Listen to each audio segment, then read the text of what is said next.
नमस्कार, मैं हूँ मधु राणा और आप देख रहे हैं मधुनामा। मधुनामा की आज की इस श्रृंखला में आज हमारे साथ हैं श्रीमती नीलम दुबे। नीलम दुबे जी पत्रकार रही हैं और अलग अलग पदों पर अलग अलग चैनल्स पर काम करती रही हैं। इसके अलावा वो आसाराम बापू के PRO भी हैं। आसाराम बापू के साथ बहुत सारी कंट्रोवर्सीज जुड़ी हुई हैं।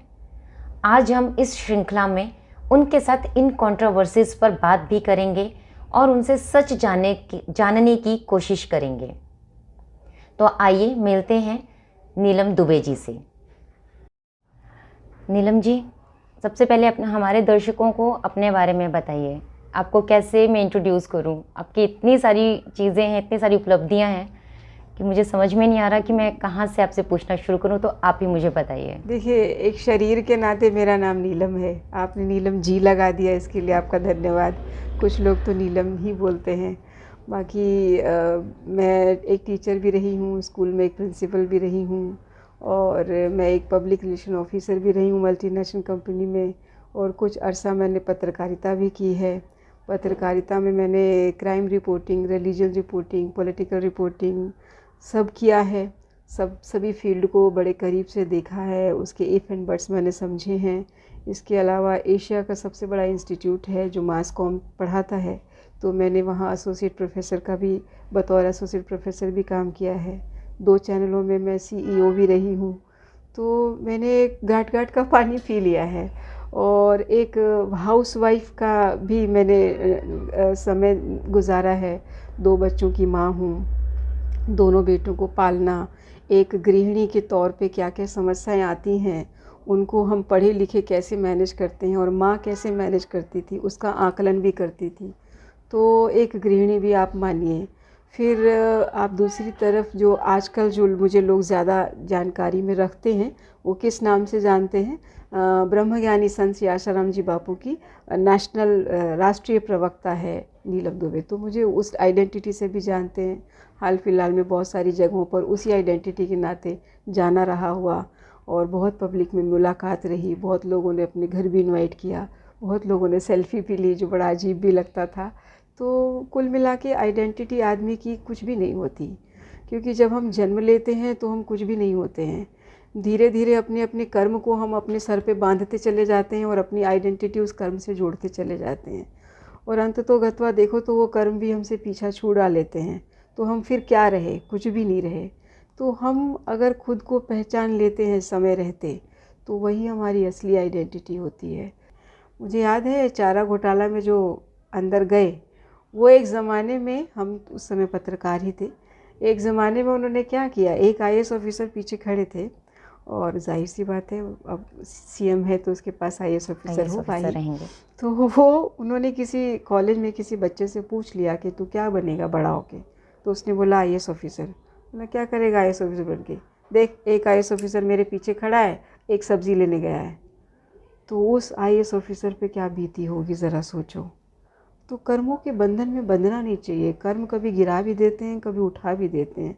तो जब गिरा देते हैं तो आप नहीं गिरे, और जब उठा दिया तो आप नहीं उठे, क्योंकि आप उन सब से अलग हो। आपको सिर्फ वॉच करना है।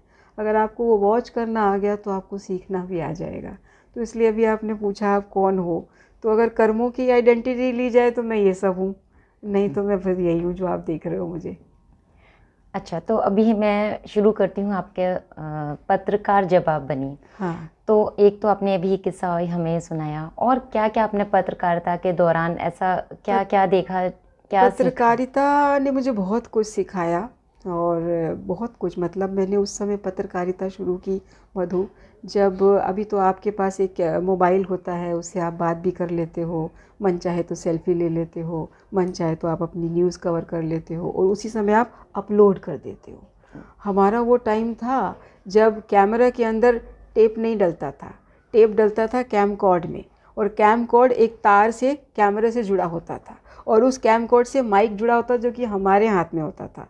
यानी कि 3 लोग, एक रिपोर्टर के हाथ में माइक है, गन माइक, और एक कैम कॉर्ड असिस्टेंट कैमरामैन हाथ में लेके चलता था, और एक दोनों माइकों को संभालता था, कान में सुनता था, वो साउंड रिकॉर्डिस्ट होता था, और एक कैमरामैन व्यू बनाता था। तो 4 लोगों की मिनिमम टीम होती थी और एक ड्राइवर जो गाड़ी चला। 4 लोग बाइक पे तो बैठ नहीं पाएंगे, तो मिनिमम एक वैन तो होती ही वैन। थी, तो एक ड्राइवर होता था। ये हमारी मिनिमम टीम होती थी। और कभी कभी असिस्टेंट रिपोर्टर या असिस्टेंट कैमरामैन भी डल जाता था, तो 6-7 लोगों की एक टीम होती थी।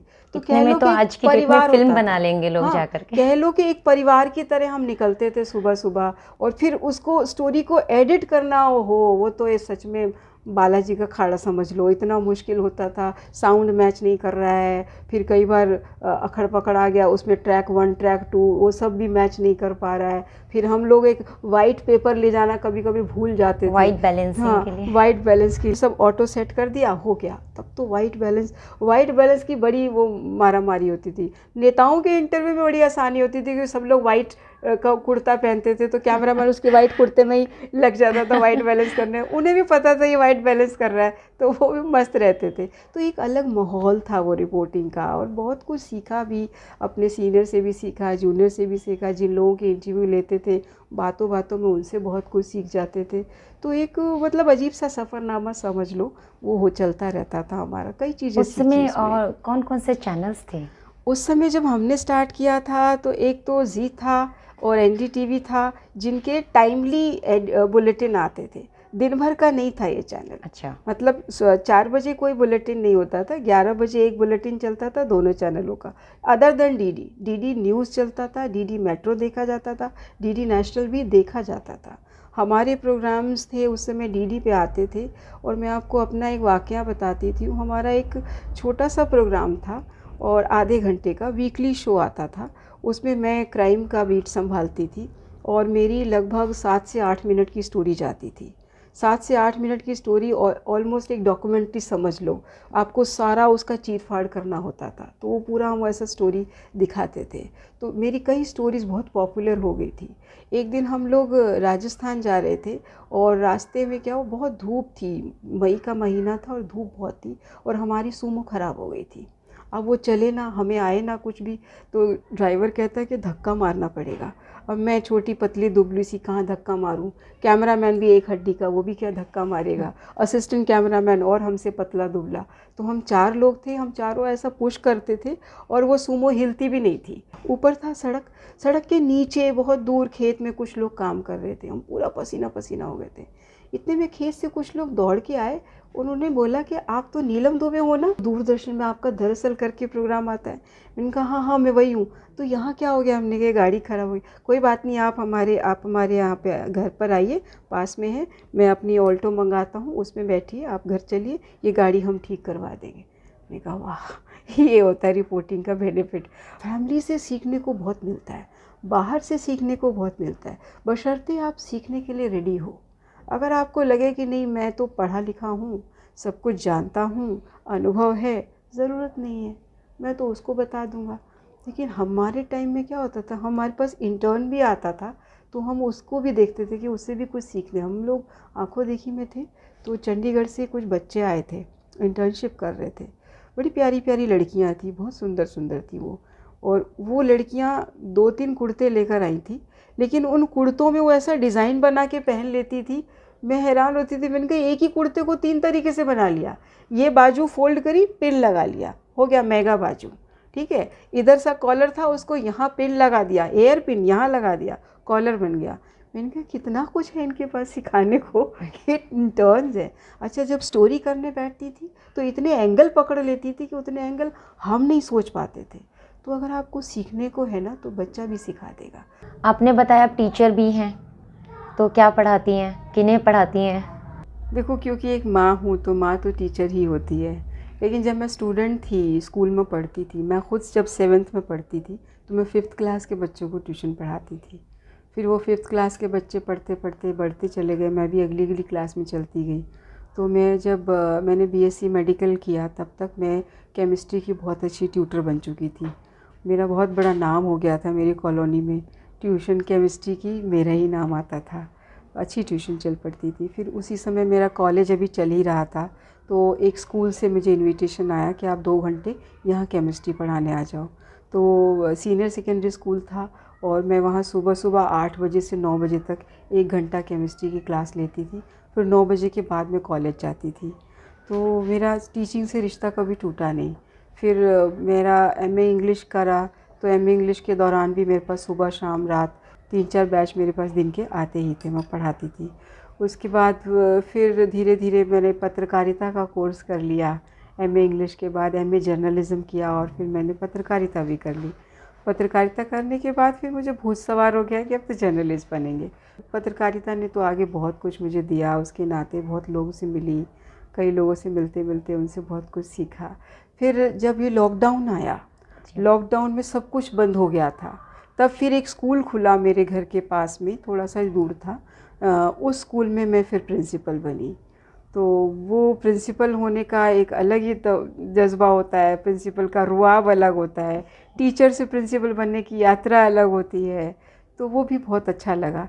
फिर क्योंकि मुझे वहाँ से शिफ्ट होना पड़ा, मयूर विहार आ गई मैं, साउथ दिल्ली से ईस्ट दिल्ली आ गई, तो फिर मुझे वो स्कूल छोड़ना पड़ा। लेकिन वो बच्चे और वो टीचर्स आज भी मेरे संपर्क में हैं, मुझे याद करते हैं। वो पुराने फ़ोटोज़ उनके साथ मुझे भेजते रहते हैं, कभी कभी मेरी बातें मुझे बताते रहते हैं, एक दिन आपने ऐसा कहा था, ये कहा, तो वो अच्छा लगता है। आसाराम बापू जी की पीआरओ भी हैं, तो उनके संपर्क में कैसे आए आप? जब मेरी शादी हो गई 2003 में, तो क्या हुआ कि मैं बहुत उदंडी टाइप की महिला थी, क्योंकि क्राइम रिपोर्टर थी। तो क्राइम रिपोर्टर, देखो व्यक्ति का व्यक्तित्व तो वैसा ही होता है जैसे लोगों के संपर्क में वो रहता है। अब एक क्राइम रिपोर्टर किसके संपर्क में रह रहा है? या तो क्रिमिनल से उसको स्टोरी मिल रही है, या पुलिस वालों से मिल रही है, या वकीलों से मिल रही है। तो जब शादी हुई, it was a love marriage, love come arrange. तो मेरी सास को था कि भाई ये अगर ये ऐसी है, इसका एटीट्यूड ऐसा है, बिहेवियर ऐसा है, किसी से बनाना नहीं, किसी को कुछ समझना नहीं, तो इसको जो बेबी पैदा होगा उसमें भी गुण आ जाएंगे। तो मैं प्रेग्नेंट थी। तो इट वाज़ आई थिंक मई, मुझे अच्छे से याद है, 2003 11 मई। उससे कुछ समय पहले मेरी सास ने मुझे कहा कि तुम मुझे इनसे मिलवा दोगी। टेलीविज़न में सत्संग सुन रही थी संत आसाराम बापू जी का, तो बोली इनसे मिलवा दोगी। तो मैं तो था कि मैं तो बहुत बड़ी पत्रकार हूँ, किसी से भी मिलवा सकती हूँ। मैंने कहा हाँ, ये तो बहुत अच्छा। मुझे नहीं पता था कि उनके मन में क्या चल रहा है। उन्होंने बोला मुझे मिलवा दे। उनका ठीक है। तो मैं उन्हें लेके गई वहाँ, तो इतनी भीड़ कि संत आसाराम बापू बहुत ऊपर व्यासपीठ पे बैठे थे, और नीचे मैदान में लोग इतने सारे ठकाठक लोग भी बैठे हुए थे, पसीने पसीने भी हो रहे थे, लेकिन शांति से बैठे हुए थे। बहुत भीड़ के बाद भी उनको कोई तकलीफ़ नहीं, आराम से बैठे हैं। तो मैंने कहा ये कैसे मिलवाएं, वहाँ तक तो कोई जाने नहीं दे रहा, रस्सियाँ बल्लियाँ सब बंधी थी, वहाँ तक कोई नहीं जाने दे रहा था। जितनी बार मैंने कोशिश की, मैंने बताने की कोशिश की, मैं फला चैनल में हूँ, मैं इस पोस्ट पे हूँ, मैं ये हूँ वो हूँ, नहीं, उनसे कोई मतलब नहीं, आप कुछ भी हो, आप वहाँ पे बैठ जाओ, यहाँ नहीं आना। मैंने कहा ये तो बड़े बदतमीज़ लोग, ये तो तहज़ीब से बात भी नहीं कर रहे। मेरी सास को था कि किसी तरह यह सत्संग सुन ले। तो उन्होंने कहा कि 3 दिन का सत्संग है, रुक जाते हैं आज रात को, कल ये लोग दीक्षा दे रहे हैं, तो मैं दीक्षा ले लेती हूँ। तो मैंने कहा ठीक है, आप ले लो। दीक्षा की किट मिलती थी, 150 रुपये की एक किट थी। उस किट में 4-5 साहित्य थे उनके, शस्त्रास्त्र और माला थी, और गौमुखी थी जिसमें माला रखते हैं, बापूजी का एक फ़ोटो था, और एक कंबल का आसन था। वो 150 रुपये की एक किट वो लोग दे रहे थे। तो वो एक नहीं 2 किट लेकर आई, मुझे नहीं पता था। और फिर मेरा काउंसलिंग शुरू कर दिया कि गुरु के दरबार में आओ तो मंत्र दीक्षा लेनी चाहिए, ऐसा कैसे, मतलब इमोशनल ब्लैकमेल जैसा उन्होंने मुझे शुरू कर दिया बोलना। तो मैंने कहा मैं क्यों दीक्षा लूँ? तो मुझे समझाने लग गई, तो अभी प्रेग्नेंट है, माँ बनने वाली है, तो जाप करेगी, बच्चे पे असर होगा, बच्चे का दिमाग तेज होगा, ये वो। मैंने नहीं सुना उनका। मैंने कहा आप लो दीक्षा, ये आपका टाइम है, बुढ़ापों में आज बूढ़े लोग माला जपते अच्छे लगते हैं, हम क्यों माला जपेंगे? आपको मैं यहाँ ले आई, आप दीक्षा ले लो, आपको गुरु बनाना बनाओ।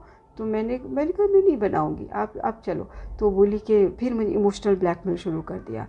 मैं तो कोई पैसे नहीं मंगदी, कोई गहने नहीं मंगदी, सोना चांदी तो नहीं मंगदी, मैं कोई ए नहीं कहती मैनू एक कपड़ा ला के दो, मैनू पैसे दो, मैनू कुछ, मैं तो थोड़ा जा मान मेरी गल दा रख दो तुसी, मतलब मेरी बात का सम्मान कर लो। तो वो मैनू चाहिए और तो कुछ नहीं, मैं इस बुढ़ापे से मैं की मांगना तो मुझे लगा यार बोल तो सही रही हैं, एक बात ही तो बोल रही हैं कि दीक्षा ले ले। तो ठीक है, मैं फिर मेरे मन में आया कि चलो यार बुज़ुर्ग हैं, माँ है, तो मैंने कहा ठीक है ले लेती हूँ दीक्षा, लेकिन जपूंगी नहीं। तो बोली कोई नहीं, तू दीक्षा तो ले ले, मेरे नाल बैठ जा। तो दीक्षा के लिए सुबह सुबह 5:30-6 बजे मैदान में जाना था, नहा धो करके, और कुछ खा पी के नहीं जाना था। मैं प्रेग्नेंट थी, मुझे हर 1 घंटे बाद भूख लगती थी। तो मैंने कहा मैं इतनी देर भूखी बैठी रहूँगी? तो बोली जब तक रहा जाएगा रह लेना ना, नहीं तो ये जूस फ्रूट वगैरह सब खा लेना, तुमको परमिशन है। तो हम वहाँ गए दीक्षा लेने। तो दीक्षा उन्होंने भी लिया सबको, मतलब बापूजी एक ही मंत्र सबको नहीं देते, बापूजी ने उस समय 8 मंत्र बोले थे। तो मैंने उस समय मंत्र दीक्षा ले ली, और बापूजी ने वादा लिया था कि आप लोग आज से इस मंत्र की 10 माला जपोगे रोज़, चाहे जब भी जपो, लेकिन 10 माला रोज़ आपको जपनी है। तो मेरे को लगा यार तो वादा ही दे दिया, चलो 10 माला जप लेंगे। तो मैं फिर तब से 10 माला किश्तों में जपती थी, 2 कभी 3 कभी, फिर कभी 2 कभी, ऐसे 24 घंटे में 10 कर लेती थी। 1 को 10 नहीं करती थी, बट मेरी सासू माँ तो बहुत सारी करती थी, 10 से भी आगे 10 कर लेती थी वो। तो उनका ये था, उन्होंने दीक्षा दिलवाई थी मुझे, ठीक है। लेकिन दीक्षा के बाद मैंने देखा मेरे स्वभाव में बदलाव आया, मेरा एटीट्यूड बहुत ज़्यादा बदल गया, मैं चीज़ों को कुछ अलग तरीके से लेने लगी, मेरा बिहेवियर काफ़ी चेंज हो गया। मैं हर चीज़ का आकलन करके आगे बढ़ती थी। तुरंत गुस्सा जैसे मेरी नाक पे चढ़ा होता था, वो गुस्सा भी मेरा शांत हुआ। तो मैंने देखा मेरे बिहेवियर में चेंज आया, मेरा लोगों के मन में मेरे प्रति मान सम्मान अब अलग तरह का होने लगा। जब ये चेंजेस आने लगे तो लोगों को भी थोड़ा सा एक्सेप्टेंस हुआ। पहले मेरे लिए लोगों का एक्सेप्टेंस नहीं था, धीरे धीरे वो एक्सेप्टेंस बढ़ने लगा। तो मुझे लगा यार कुछ तो है बाबा में। तो वो फिर मुझे धीरे धीरे मैं और करीब होती चली गई। उनके सत्संग जाने लगे फिर आप उसके हाँ, बाद? फिर सत्संग हम परिवार के साथ जाते थे, मैं, मेरे हस्बैंड, मेरी सासू माँ, तीनों लोग इकट्ठे जाते थे। बाद में मेरे ससुर जी ने भी दीक्षा ले ली, मेरे हस्बैंड ने भी ले ली, पूरे परिवार ने ले ली। फिर जब बच्चा पैदा हुआ मेरा, तो हम आश्रम जाया ही करते रहते थे। फिर धीरे धीरे आश्रम की ज़िंदगी को समझना शुरू किया। आश्रम में बहुत सुकून मिलने लगा, क्योंकि बहुत भागा दौड़ी आपाधापी की ज़िंदगी से थोड़ा हट के आश्रम में जाके रहो। वहाँ पे शिविर होते थे। उस शिविर में क्या होता है कि आप सुबह उठते हो, नहाते धोते हो, ध्यान भजन करते हो, फिर एक भोजन की लाइन लगती है, उसमें सब एक जैसा भोजन प्रसाद करते हैं। उसके बाद फिर सत्संग सुनते हो, फिर बापूजी योगा करवाते हैं, ध्यान करवाते हैं, प्राणायाम करवाते हैं, फिर माला जपते हो, फिर ध्यान करने लगते हो, फिर सत्संग सुनते हो। फिर हमने पुराने संतों की कैरेक्टर्स को समझते हो कि किस संत में क्या खूबी थी, वो संत इस धरती पे क्या दे के गए, आपका क्या जिम्मेदारी है। धीरे धीरे उस अध्यात्म को समझते हो, भगवान कृष्ण की खूबियाँ समझते हो, भगवान राम की खूबियाँ समझते हो सत्संग के ज़रिए। तो धीरे धीरे जीवन का एक नया पहलू आपकी समझ में आता है। सत्संग में जाने के बाद मुझे पता चला मधु कि हमने कुछ पढ़ाई की ही नहीं। मैंने बीएससी मेडिकल कर लिया, मैंने एमए इंग्लिश कर लिया, मैंने एमए जर्नलिज्म कर लिया, अब मैं पीएचडी करने जा रही हूँ, लेकिन मुझे लगा मैं तो अनपढ़ हूँ। जब आप सत्संग की दुनिया में बैठे और जब आपने देखा, क्योंकि बापू ने जब वेदों की चर्चा की, वेदों की जानकारी देनी शुरू करी, तो मैंने कहा यार हमें तो कुछ भी नहीं आता। तब मुझे दुख हुआ, मैंने कहा हमारी एजुकेशन पॉलिसी तो बहुत ख़राब है, हम लोग को बताया ही नहीं जाता। आप हम फॉरेनर्स की अगर बात करें, विदेशों की, तो वहाँ पे बाइबल पढ़ाई जाती है। करेक्ट। और हमारे यहाँ पर जो वेद हैं, जिसकी पूरी दुनिया में मान्यता है, हम लोगों को कुछ भी नहीं, 4 वेद में से एक क्या आधा भी वेद नहीं पढ़ाया जाता। सारा ज्ञान वेदों से निकला है, सारा ज्ञान। अगर आप बाकी किसी भी किताब को देख लो तो वेदों से निकली है। और चलो वेद नहीं पढ़ते, आप श्रीमद् भगवत गीता का तो चर्चा करो स्कूलों में। श्री कृष्ण भगवान अर्जुन को इतनी बड़ी गीता दे के गए, जिसके ज़रिए उन्होंने युद्ध भी जीता और खुद को भी जीता, और आज तक उस गीता की चर्चा है। उससे बड़ा कोई साहित्य नहीं बना। आप उसकी चर्चा स्कूलों में करते ही नहीं हो। किसी को नहीं पता कि मतलब एक बार तो हम लोग जब पत्रकारिता नई करते थे, तो हम माइक लेके ऐसे स्कूलों के पास चले जाते थे। जब स्कूल कॉलेज खुल रहा है, न्यू एडमिशन, तो हम माइक घुमाते थे, वॉक्स पॉप लेते थे, छोटा बाइट। तो वॉक्स पॉप में एक लड़की से पूछा क्या स्कोरिंग थी आपकी ट्वेल्थ में, तो उसने वो क्या क्या स्ट्रीम ली है, बीकॉम फर्स्ट ईयर, अच्छा honours, BCom first year honours कर रही है वो। और क्या परसेंटेज थी, 98.9% ट्वेल्थ में। अच्छा ठीक है। गुरु वेद व्यास जी कौन थे, नेवर हर्ड बिफोर, गुरु वेद व्यास जी नहीं सुना। अच्छा, राम जी के कितने भाई थे, राम जी के भाइयों के नाम बताओ, Ram, Lakshman, Nakul and Sahdev. Oh my god. मैं बापूजी के सत्संग में जाने लगी तो वहाँ पर एक दिन शिविर था और एक वो था, चेटीचंद महोत्सव मन रहा था। तो चेटीचंद महोत्सव 2005 में मैं अहमदाबाद में थी। तो उन्होंने चेटीचंद महोत्सव की गरिमा समझाई, महत्व समझाया, फिर बताया कि भगवान झूलेलाल क्यों अवतरित हुए, अवतरित होकर उन्होंने क्या किया और कैसे अवतरित हुए, कहाँ अवतरित हुए, फिर कैसे कैसे समाज को दिशा दी। मैंने तो मंदिरों में कृष्ण भगवान को देखा था, राम जी की फ़ोटो देखी थी, दुर्गा मैया की देखी थी, माँ काली की देखी थी, शिव जी का देखा था, शिवलिंग देखा था, इसी को मंदिर समझती थी। भगवान झूलेलाल ये झूलेलाल जो है, भगवान झूलेलाल, ये तो भगवान है, ये मुझे भी बहुत बाद में पता चला। तो ये क्यों नहीं पता हमें, क्योंकि हम लोगों को बताया जाता नहीं, स्कूल के बच्चों को नहीं बताया जाता, गीता नहीं बताई जाती, रामायण नहीं बचा। हाँ, बचपन में मेरी मम्मी जबकि उनका एक गाना बहुत मशहूर है, सुना होगा, सब गाते भी होंगे, लेकिन है क्या वो गाने में वो किसी को नहीं पता। वो झूलेलाल क्या है वहाँ पर वो कुछ नहीं पता। ये चीज़ें हमने सत्संग में सीखी, सत्संग में जानकारी मिली, शास्त्रों की जानकारी मिली। सत्संग में जब जाना शुरू किया मधु, तब पता चला कि तुलसी के पत्तों में, बापूजी ने बताया कि तुलसी के पत्तों में एक ऐसा रस होता है, वो रस दूध का दुश्मन होता है। तो आप जो दूध की चीज़ों के साथ अगर तुलसी का रस ले लेते हो तो आने वाले समय में भयानक बीमारियां आपको हो सकती हैं। और हम तो बचपन से तुलसी के पत्तों वाली चाय पीते थे। सब पीते हैं। हाँ, सब पीते हैं। तो ये आपको आयुर्वेदा की जानकारी है, लेकिन अधूरी है। आपने ये जान लिया कि तुलसी के पत्तों से खांसी जुकाम ठीक होता है, लेकिन किन हालातों में ठीक होता है वो नहीं जाना। उसका यूज कैसे करना है। तो बापूजी ने बताया कि तुलसी के पत्ते पानी में उबालो, पानी पी लो, या तुलसी के पत्ते खा लो, हल्का गर्म पानी पी लो। तो तुलसी के पत्तों का जो रस है आपके ब्लड में मिक्स होगा और आपको रोग से लड़ने की शक्ति देगा, उसमें रोगों को मारने की शक्ति होती है। फिर बाद में जब मैंने उसको साइंटिफिकली देखा, क्योंकि एक साइंस की स्टूडेंट हूँ तो फिर सीधे सीधे इस पर विश्वास नहीं करूँगी, तो साइंटिफिक रिसर्च करा तो देखा कि तुलसी के पत्तों में यूजिनोल नाम का एक कंपोनेंट होता है। वो यूजिनोल नाम का कंपोनेंट बहुत सारी दवाइयों में डलता है।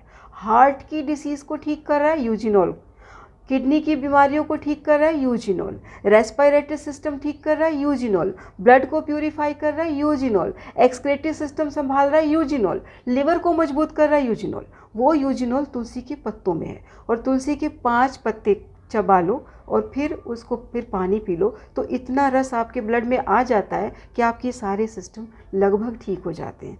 तो ये मैंने सत्संग में सीखा, ये किताबों में कहीं नहीं बताया, स्कूल में नहीं बताया। इवन मैं बॉटनी की स्टूडेंट रही, बॉटनी में मैंने नहीं पढ़ा। मैंने तुलसी का साइंटिफिक नाम जान लिया, तुलसी कितने तरह की होती है ये जान लिया, इसके कितने स्पीसी हैं, कितने जीनस हैं ये जान लिए, लेकिन मुझे ये नहीं समझ में आया तुलसी का हमारे लिए यूज़ क्या है और हम तुलसी के फ़ायदे कैसे ले सकते हैं और उससे नुकसान भी हो सकते हैं, तो कैसे बचें। बहुत से लोगों को ये नहीं पता है कि अगर आप मतलब आप दूध पी लेते हो तो उसके साथ आपको कुछ पर्टिकुलर चीज़ें नहीं लेनी है, वो पर्टिकुलर चीज़ें आप ले लेते हो तो आपको बीमारी होती है। बहुत से लोगों को ये नहीं पता कि दही के साथ हरी मिर्च नहीं खानी चाहिए, ये आयुर्वेदा में नुकसान है। दही में आप काली मिर्च डाल के खा सकते हो, हरी मिर्च मत डालो।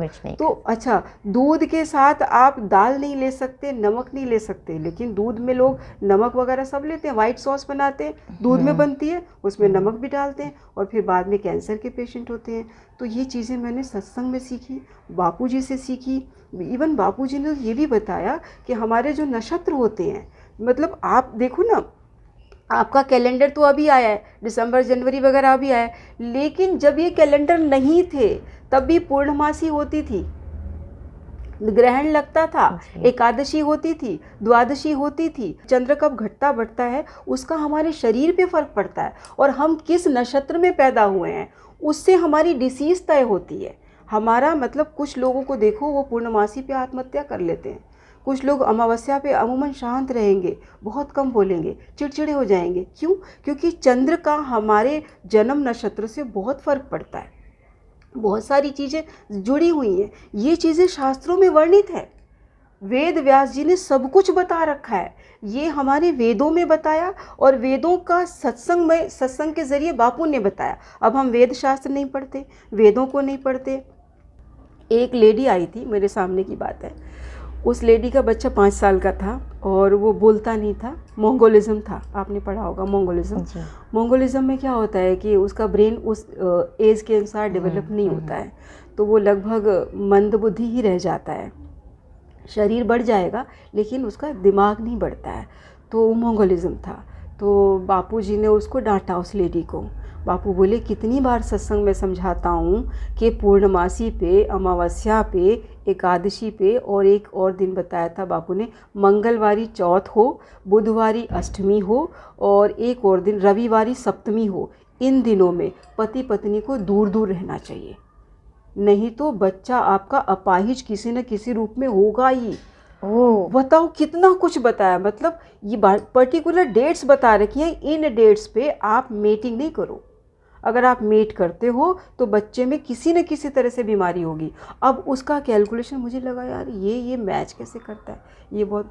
फिर उसके बाद मैंने बहुत दिनों बाद एक आयुर्वेदाचार्य मिले, उनसे मैंने चर्चा की। बोले ये बिल्कुल सही है, हमारे शरीर में जो नाड़ियाँ होती हैं वो फिक्स हैं, कुछ पर्टिकुलर संख्या है नाड़ी की, और उसमें कुछ एक नाड़ियाँ होती हैं वो सूर्य की रोशनी से ही उनका वो गतिविधि चलती है। अच्छा। तो बोला जब वो वहाँ होता है, ये नाड़ी का सुप्तावस्था चल रहा होता है, और इस सुप्तावस्था में आपने वो गतिविधि कर दी तो ये नाड़ी अपना रोल उसमें प्ले नहीं करती, तो बच्चे में कुछ ना कुछ कम रह जाता है। बोला ये हमारे आयुर्वेदा में लिखा है। उन्होंने बताया कि अगर आप वेद व्यास जी की वो लेकर आओ सारे ग्रंथ, उस ग्रंथ में उन्होंने पेज नंबर तक बताया। बोले ये पेज नंबर में, ये छंद में ये लिखा हुआ है। तो बापूजी जितना सत्संग देते हैं सब वेदों का सारांश देते हैं।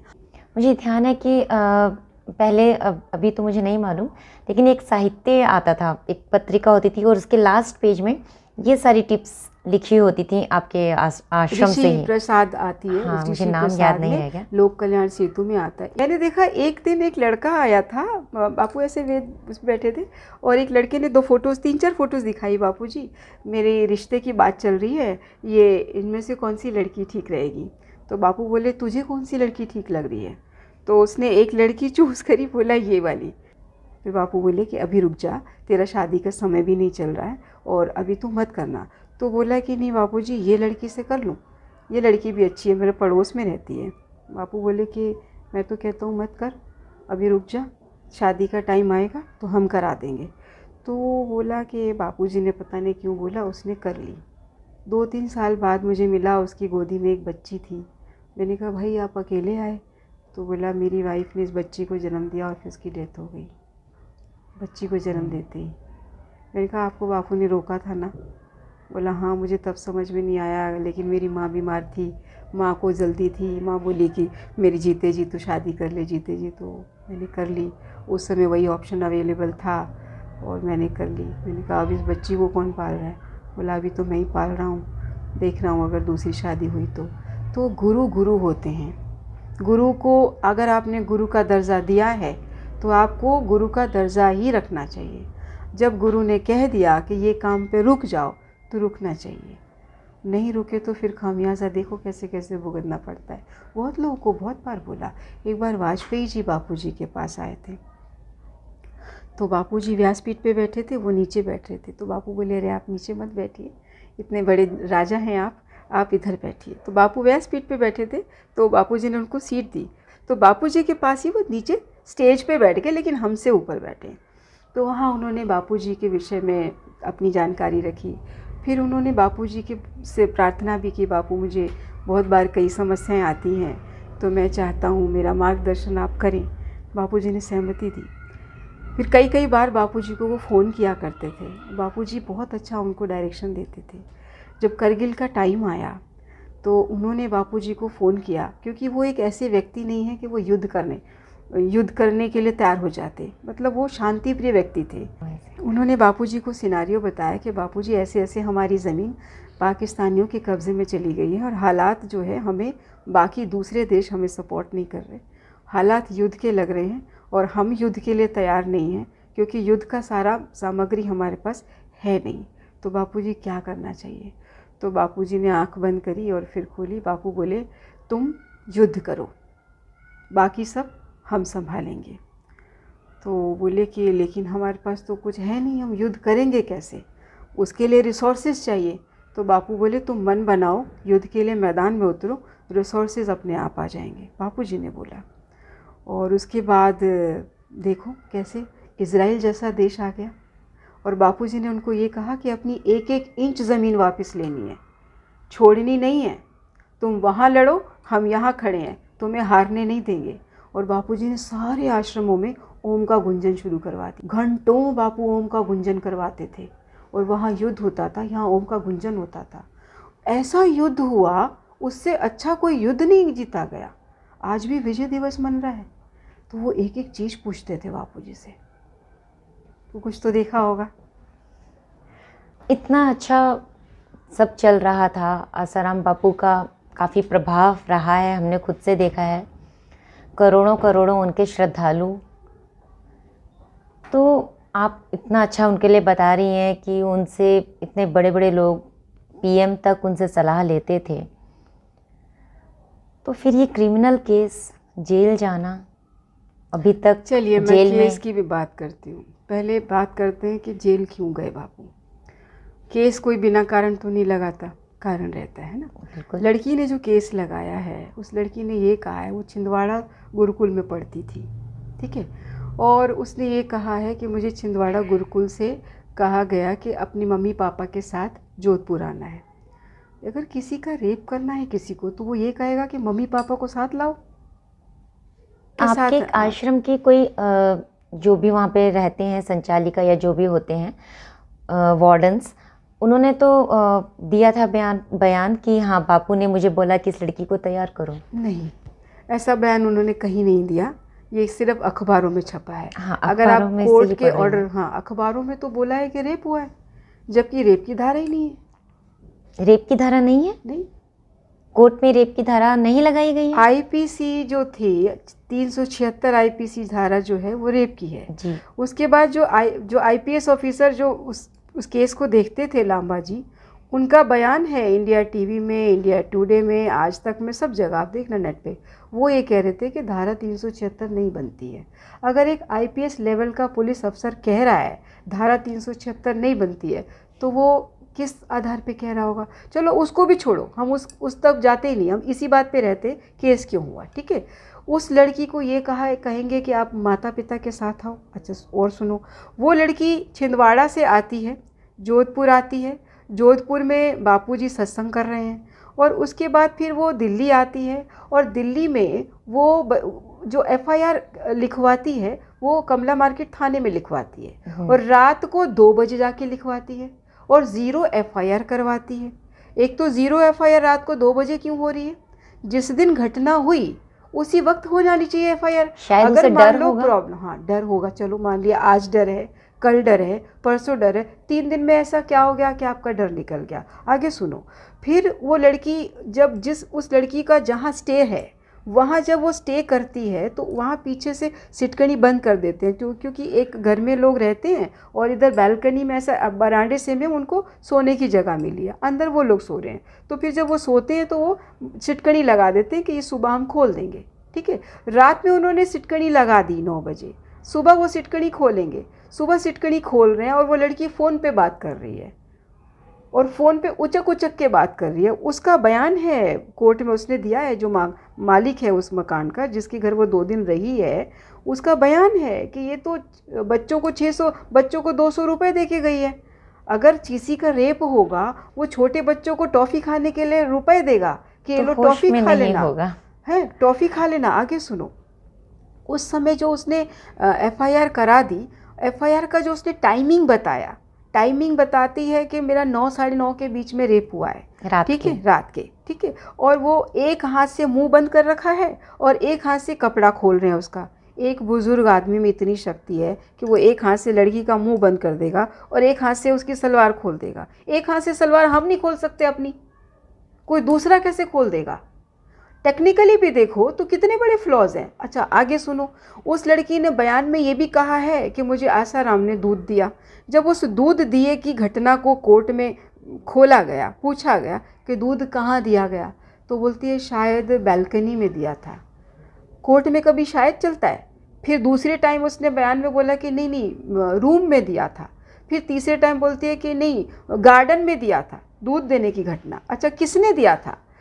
शायद कोई सेवक ने दिया था। नहीं नहीं आसाराम बापू ने दिया था। किस में दिया था ये नहीं पता, किसने दिया था ये नहीं पता, कहाँ दिया था ये नहीं पता। ये तो सच कहाँ से होगा? मान लो झूठ गई, मान लो भूल गई, ठीक है ना, आप कहते हो कि घबरा गई थी, भूल गई थी। दूध पिया था ना उसने जी। ठीक है, पीने के बाद बैठी है खड़ी है, ये तो ये भी नहीं याद रहेगा उसको, ये भी नहीं याद रहेगा दूध पीने के बाद क्या हुआ, चक्कर आए, गिर गए, खड़ी हुई, कुछ नहीं, मुझे याद नहीं था, अच्छा फिर उसके बाद का बयान जब उससे पूछा गया, जिस कमरे में रेप हुआ बताती है वो, उस कमरे का वृतांत जब उससे पूछा जाता है तो वो कहती है कमरे का दीवारों पे पेंट ये वाला है, पेंट सही बता रही है, फ्रिज यहाँ रखा है सही बता रही है, एसी कहाँ है सही बता रही है। फिर उससे पूछा गया सोफ़ा कहाँ रखा था, तो बोलती है अंधेरा था मुझे दिखाई नहीं दिया। उस अंधेरे में उसको पेंट दिख गया, बिजली का बोर्ड दिख गया, फ्रिज दिख गया, एसी दिख गया, सोफ़ा नहीं दिखेगा इतना बड़ा, अंधेरा तो मुझे दिखाई नहीं दिया। इतने सारे फ्लॉज और कोर्ट में कोई रोक नहीं रहा। एक ट्रायल कोर्ट था, उसने बाकी तीन चीजें तो ठीक बताई, पेंट ठीक बता रही है, एसी ठीक बता रही है, आप खुद बता रहे हैं। सोफा कहाँ था बताती, दूध किसने दिया बताती, उसके बाद घटना कितने बजे बताती। और फिर जब एक हाथ से आप खुद अपनी सलवार नहीं खोल सकते, कोई तीसरा आदमी आपकी सलवार एक हाथ से कैसे खोल देगा? टेक्निकल कितना बड़ा फ्लॉ है आप देखो। फिर आपके चेहरे पे कोई भाव नहीं। अगर आपका रेप हुआ है, आपके अंदर घबराहट होनी चाहिए, डर होना चाहिए, आप चुप होनी चाहिए, घबराहट होनी चाहिए, कुछ तो होना चाहिए। अगर आपका मुंह अगर 1.5 घंटा दबा है तो होंठ यहाँ कहीं ना कहीं निशान होना चाहिए। मेडिकल चेकअप हुआ, उसमें कहीं कोई खरोच नहीं, कोई निशान नहीं, उसका साइमन इंटैक्ट। मेडिकल रिपोर्ट में, सरकारी अस्पताल की मेडिकल रिपोर्ट, वो तो हमने नहीं करवाई, वो तो पुलिस ने करवाई। तो जब सब कुछ ठीक है, और ये मेडिकल जो है वो 3 दिन के बाद हुआ है, उसको जब पुलिस में केस हुआ उसके बाद प्रोसेस स्टार्ट होता है। तो ये केस था, केस ही नहीं बनता है। तो फिर इतने टाइम से सुनो ये हुआ क्यों, अब कहानी इस पर आते हैं कि जो हुआ उसके पीछे हुआ क्यों। ये तो हो गया ठीक है ना। अब इसके उसने कितनी बार बयान बदला, अगर आप उसके बयान उठाओगे ना तो हंस दोगे जोर जोर से, पेट पकड़ के हंसोगे। ये ऐसा केस है कि इस केस पे सब हंसेंगे। ये केस ही नहीं है, थोपा हुआ है केस। हर जगह उस लड़की का झूठ पकड़ में आया। जब उसकी कॉल डिटेल हमने पेश करी, 2-3 दिन की उसकी कॉल डिटेल, उसने बताया 19 अगस्त का हादसा है, ठीक, 15, 16, 17, 18, 19, 20, 21 लगातार हमने कॉल डिटेल उसकी सामने रख दी कोर्ट में। उस कॉल डिटेल में जो जिस समय वो बता रही है उसका रेप हुआ, उस समय तो वो फ़ोन पे बिजी है। कॉल डिटेल बता रही है, वो तो हमने झूठ नहीं बोला, कॉल डिटेल तो झूठी नहीं है। उसका फ़ोन नंबर जिसके साथ वो बात कर रही है वो व्यक्ति उसी छिंदवाड़ा गुरुकुल में पढ़ाता था, अब भाग गया।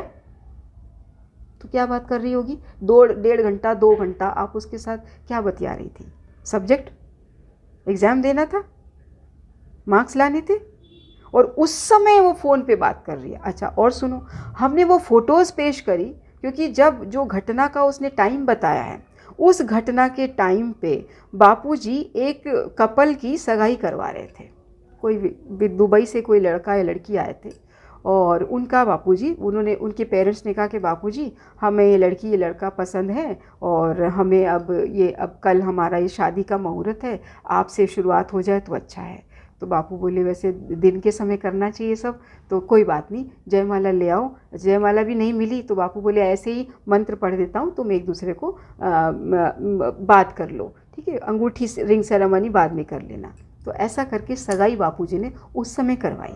तो लोग मोबाइल से फ़ोटो खींच रहे थे, फोटोग्राफर तो था नहीं, तो मोबाइल से जब फ़ोटो खींच रहे थे तो बापू बोले ये फ़ोटो बहुत काम आएगी, संसार में इन फ़ोटो का नाम होगा, चर्चा होगी। हमें लगा पता नहीं क्या बोल रहे हैं भैया, चर्चा संसार में एक फ़ोटो की क्यों होगी, एक कपल ही तो है, सगाई हो रही है, वो बहुत बड़े आदमी भी नहीं है। तो खैर वो सगाई हुई, सगाई की फ़ोटोज़ हुई। वो फ़ोटोज़ हमने कोर्ट में पेश करी कि ये जो घटना का टाइम इसने बताया है, उस घटना के टाइम पे वो लड़की वहाँ बैठी हुई है, वो पूरा ग्रुप बैठा हुआ है। बापू चेयर पे बैठे हैं, कुछ पेरेंट्स बैठे हैं, कुछ श्रद्धालु बैठे हैं, उसमें वो माँ बाप और बेटी भी अलग अलग बैठे हुए हैं, इकट्ठे भी नहीं बैठे। और हमने सर्कल डाला है कि ये रही वो लड़की, ये रही उसकी माँ, ये रहे उसके पिता, घटना के टाइम। तो इसको कोर्ट ने माना? कोर्ट सुन ही नहीं रही हमारी, सुनती तो जेल से बाहर होते। ये बड़ी लंबी कहानी है। जब आपको नहीं सुनना तो आपको नहीं सुनना, जब आपको सुनना है तो देखो, उसी कोर्ट में एक सेलिब्रिटी बंद थे, उसी जेल में, बापूजी की जेल में। उस सेलिब्रिटी के लिए एक सत्ता पक्ष से फ़ोन आता है और उस सेलिब्रिटी को शनिवार को रात को 8 बजे बेल मिल जाती है। पहले छोड़ दिया गया, बाद में कोर्ट का ऑर्डर आया। अमूमन होता क्या है, कोर्ट का ऑर्डर पहले आता है, जेल से छूटता बाद में है। इस केस में वो जेल से छूटा पहले है, कोर्ट का ऑर्डर बाद में आया, वो भी शनिवार की रात को 8 बजे। ऐसा क्यों, पूछो क्यों? ये हमारे देश में सबसे बड़ा सिस्टम जो कमज़ोर है वो न्याय प्रणाली है। बाकी सब प्रणालियों में सुधार हो गया है। एक कानून पक्ष का जो प्रणाली है, न्याय प्रणाली, इसमें बहुत सारे सुधार की गुंजाइश है और ये सुधार करना ज़रूरी है। वरना जो अच्छे लोग हैं, जो देश के लिए, समाज के लिए ज़रूरी लोग हैं, वो सलाखों के पीछे रह जाएंगे, और जो देश के लिए ख़तरनाक और घटना को अंजाम देने वाले लोग हैं, वो बाहर मज़े करते रह जाएंगे। हमारी न्याय प्रणाली में कुछ संतों की तो हुई है बेल, और जिनके ऊपर बहुत ऐसे ही लगे थे आरोप। कुछ संतों की नहीं हुई है, कुछ संतों के साथ सेटिंग हो गई होगी या क्या हुआ होगा। और देखो बापू का मेन रोल क्या है। बापू 93 में, 1993 में, सितंबर 1993 में बापूजी को भारत देश ने शिकागो में भेजा था, वर्ल्ड रिलीजियस पार्लियामेंट में। हर साल वर्ल्ड रिलीजियस पार्लियामेंट जो होती है, वो वर्ल्ड रिलीजियस पार्लियामेंट में सारे संसार के देश पार्टिसिपेट करते हैं और अपने कल्चर की खूबियाँ बताते हैं। तो हमारे देश की संस्कृति को रिप्रेजेंट करने के लिए सितंबर 1993 में भारत देश ने बापू आसाराम जी को भेजा था शिकागो। वो वहाँ पर हर वक्ता को 3 मिनट मिलते हैं बोलने के लिए, तो बापूजी को भी 3 मिनट मिले। 3 मिनट में आपको अपनी संस्कृति के बारे में पूरी चर्चा देनी है। बापूजी ने जब बोलना शुरू किया तो बापू तो घड़ी रखते नहीं थे। बापू ने तो अपनी संस्कृति की जब चर्चा शुरू करी तो संस्कृति इतनी वास्ट है कि 3 मिनट में समेटो कैसे। तो जब बापू बोलते गए तो लोग पिन ड्रॉप साइलेंस था, सुनते गए सुनते गए सुनते गए सुनते गए। आधा घंटा हो गया, न तो घंटी बजाने वाले को याद रहा, न लोगों को याद रहा कि 3 मिनट में घंटी बजानी, इनको उतारना स्टेज से। आधा घंटा सुना, और जब बापूजी को सुना उसके बाद सारे देश के पर्यटक हमारे कुंभ मेले में आने शुरू हो गए। 93 का बापू जी ने जो संस्कृति का रिप्रेजेंटेशन किया था वो इतना ज़बरदस्त था कि लोग ये जानने लगे कि देश की संस्कृति में ऐसा है क्या। बापू जी ने वहाँ ओम की महिमा बताई थी, ओम का गुंजन बताया था। तुम देखो, गूगल खोल लेना। उसके बाद ओम के गुंजन पे रिसर्च चालू हुई और नासा ने ये बताया है कि सूर्य की किरणों से ओम की आवाज़ आती है। देखना, चैंट आता है, नासा में मिल जाएगा, चैंट बाय ओम, चैंट बाय सन रेज। तो नासा के वैज्ञानिकों ने देखा कि जो राइजिंग सन होता है उसकी जो रेज निकलती हैं उससे जो उसको मैग्नीफाई किया साउंड को, तो उसमें ओ ये साउंड सुनाई दे रही है। अब नासा के वैज्ञानिकों ने क्या किया, अपने कंप्यूटर्स में संस्कृत भाषा को अपलोड कर दिया और इस ओम पे रिसर्च करने लग गए कि जो वैदिक मंत्र हैं वो सारे ओम से क्यों शुरू होते हैं, और जो ऋषि मुनि हैं वो कभी बीमार क्यों नहीं हुए, किसी बीमारी से क्यों नहीं मरे।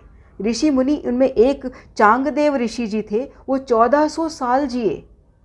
1400 साल कोई जी सकता है? आदमी की ज़िंदगी 100 साल होती है। मैंने जब पढ़ा, मैंने कहा यार, हमने साइंस पढ़ी, बीएससी मेडिकल पढ़ा, उसमें हमने 200 साल पहले की स्टडी पढ़ के खुद को साइंटिस्ट कह रहे हैं। ये 5000 साल पहले उससे आगे का बताया हुआ है। ये तो यहाँ तक पहुँचे हैं 200 साल में। 5000 साल पहले हमारे वेद मुनियों ने सब बता दिया। वेद व्यास जी सारा बता चुके हैं कि एक बच्चा जो पैदा होता है वो कैसे शुरू होता है, किस बूंद से शुरू होके 9 महीने में क्या डेवलप होता है, कैसे कैसे होता है, उस समय माँ को कैसा सोचना चाहिए, कैसा खाना चाहिए, तो कैसा बेबी पैदा होगा। गर्भ संस्कार ये जिसे कहते सारा हैं। उसमें मेंशन है, जो कि अब जाके ये स्टडी कर रहे हैं और सीख रहे हैं ना, ये वो बता चुके हैं। तो ये बापूजी के सत्संग में है। मैंने तो सत्संग में देखा, फिर किताबों को पढ़ा। बापूजी ने एक बार शिव महिम स्तोत्र की चर्चा कर रहे थे, तो बापू बोल रहे थे कि शिवलिंग पे चढ़ी हुई कोई भी चीज़ हमें नहीं खानी चाहिए।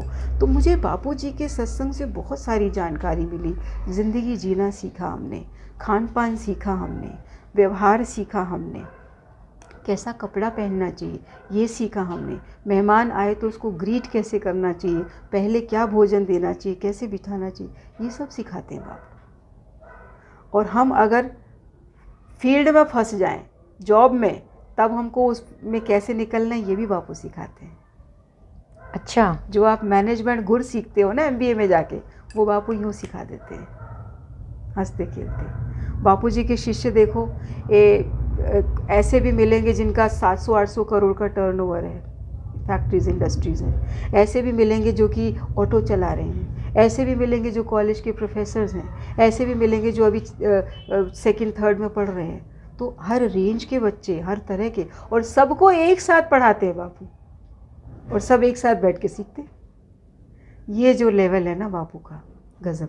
अच्छा, अब तुम बोल रहे थे क्यों बापू जी के ऊपर केस हुआ, उस पर भी आती हूँ।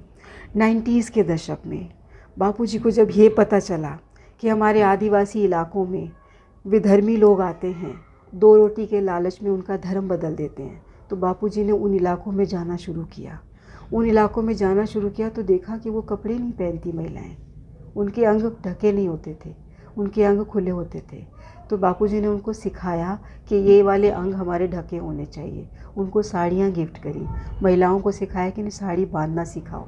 साड़ी बांधना सिखाया गया, वो नहीं पहनते थे कपड़े, अपर नहीं पहनते थे, लोअर में कुछ ट्राइब्स में, हाँ जी, पहले ट्राइब्स में। तो बापूजी ने उनको कपड़े पहनना सिखाया, उनको बोलना सिखाया, दांत मांजना सिखाया, नहाना सिखाया, सबका वैल्यू सिखाया। फिर बापूजी ने कहा कि भाई तुम 2 रोटी के लिए अपना धर्म मत बदलो, जिस धर्म में तुम जन्मे हो वो धर्म तुम्हारा प्रकृति ने दिया है, प्रकृति के नियमों को समझो, अपना धर्म मत छोड़ो। उन सब की बापूजी ने घर वापसी करवाई। मतलब एक बार तो एक हफ्ते के अंदर 70,000 लोगों की घर वापसी का कार्यक्रम रखा बापू जी। 70,000 लोग जो हिंदू से क्रिश्चियन बन गए थे, उनको वापस हिंदू बनाया। अब वो हिंदू से क्रिश्चियन क्यों बने थे? क्योंकि उनको रोटी नहीं मिलती थी, उनका रहन सहन कमज़ोर था, तो लोग 2 रोटी देखते थे और उनसे धर्म बदलवा लेते थे। बापूजी ने उनके राशन कार्ड बनाए आश्रम की तरफ से, और वो राशन कार्ड में उनके मेंबर काउंट हुए। अब उन मेंबर के हिसाब से आटा, दाल, चीनी, पानी, तेल, पैसा, ये सब जाता है आश्रम की तरफ से। वो योजनाएं जो 50 साल पहले शुरू हुई थी आज भी चल रही हैं, जबकि 11 साल से बापू जेल में हैं, योजनाएं बंद नहीं हुई हैं। आज भी उन इलाकों में हमारे आश्रम के भाई लोग जाते हैं, बोरियों के बोरी उनको भोजन देते हैं, खाना देते हैं, 50-60 रुपए देकर आते हैं कि अगर तेल पानी कम हो गया हो, साबुन वगैरह कम हो गया हो तो ख़रीद लेना। बच्चों को कॉपियाँ देकर आते हैं, उन्हें पढ़ाते हैं। उन्हें जो बीमारियां हो जाती हैं उसके लिए हमारी मोबाइल डिस्पेंसरी उन इलाकों में जाती है, वहाँ कोई अस्पताल नहीं है, मोबाइल डिस्पेंसरी। कौन से स्टेट्स में चल रहा है? स्टेट राजस्थान, गुजरात का जो बेल्ट है आदिवासी इलाका, वहाँ कभी चले जाए आज भी। और दिवाली पे हम भंडारे करते हैं उन इलाकों में। उड़ीसा में भी होता है, झारखंड में भी होता है। तो उन इलाकों में हम भंडारे करते हैं, कंबल बांटते हैं, मिठाइयाँ बांटते हैं, उनको बताते हैं कि दिवाली का मतलब क्या है। घर में सफाई करो, ये नए बर्तन ले जाओ, इसकी पूजा करो, ये लक्ष्मी देवी हैं, इनसे प्रार्थना करो, आपके घर रोज़गार होगा। उन्हें रोज़गार के तरीके सिखाते हैं। अगरबत्ती बनाना सिखाया हमने, सूतली बनाना सिखाया, रस्सी बनाना, ये जो चीज़ें वो कर सकते हैं। पत्ते तोड़ लिए, उससे कुछ बना लिया, कुछ इस तरह की चीज़ें सिखाते हैं। गोबर की चीज़ें बनाना सिखाते हैं, मिट्टी के बनाना सिखाते हैं, ताकि वो खुद सीखें, अपना कमा के सीखें। तो ये चीज़ें बापूजी ने लगातार चलाई। अब क्या हुआ, 1998 में बापूजी काला हांडी गए थे सत्संग करने। काला हांडी में बापूजी पर जानलेवा हमला हुआ इसी की वजह से। ये जो घर वापसी बापूजी ने करवाई ना, के जो खिलाफ बड़े थे। लेवल पे करवाई, अकेले दम पे करवाई। और जब ये करवाना शुरू किया ना, तो बहुत लोगों के सामने बापूजी की आइडेंटिटी बननी शुरू हो गई। अशोक सिंघल जी तो खुद बापूजी से समय मांगते थे कि बापूजी 15 मिनट दो, आपसे मिलना है, आपका सत्संग लेना है। कई बार आते थे अशोक सिंघल जी, घंटों बैठते थे बापूजी के सत्संग में। तो बापूजी का दबदबा ऐसे नहीं बना। बापूजी ने बहुत कुछ किया है, लोक के कल्याण में किया है, संस्कृति के कल्याण में किया है, मानव के हित में किया है, हम सब के परिवारों को जोड़ने में किया है। कोई एक जगह योगदान नहीं है, इतने योगदान है कि आप गिनते थक जाओगे।